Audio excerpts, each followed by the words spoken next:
il y a des gens qui partent puiser la force. Chaque jour, il y a des gens qui partent puiser ce dont ils ont besoin. Dans le monde entier, il y a des gens qui continuent à puiser. Comme moi ce matin, je viens puiser encore la paix dont j'ai besoin. Comme toi ce matin, tu viens puiser encore la joie dont tu as besoin. Comme toi ce matin, tu viens puiser la guérison. Bien-aimé, dans le puits de Dieu, il y a tout. Dans le puits de Dieu, il y a la joie. Dans le puits de Dieu, il y a la bénédiction. Dans le puits de Dieu, il y a la guérison. Dans le puits de Dieu, il y a la paix. Dans le puits de Dieu, il y a tout. Et ça ne tarit, ça va jamais tarir. Jamais tarir.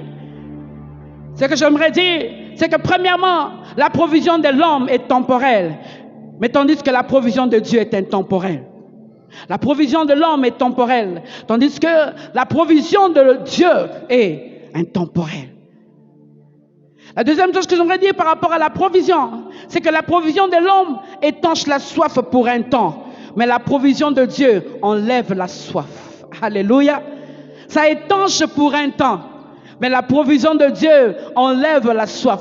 Si tu lis le verset 19, la Bible dit, et Dieu lui ouvrit les yeux. Elle vit un puits d'eau. Elle alla remplir d'eau l'outre et donna à boire à l'enfant. Directement le verset 20, Dieu fut avec l'enfant qui grandit. Qui grandit.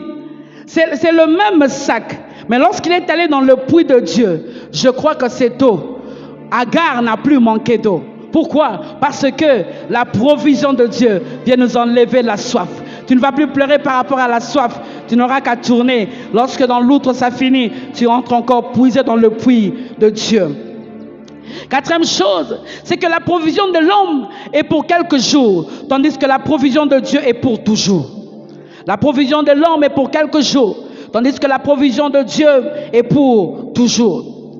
Cinquième chose par rapport à la provision, c'est que la provision de l'homme peut être calculée. Abraham a calculé. Il a donné quelque chose qu'on pouvait calculer. Mais la provision de Dieu est incalculable. On ne peut pas calculer ce que Dieu nous donne, bien-aimé. Qui peut calculer les bienfaits de Dieu? Qui peut calculer combien Dieu est en train de l'arroser depuis qu'il le connaît? Est-ce que tu peux me dire et mesurer les bontés de Dieu? Mesurer les bienfaits?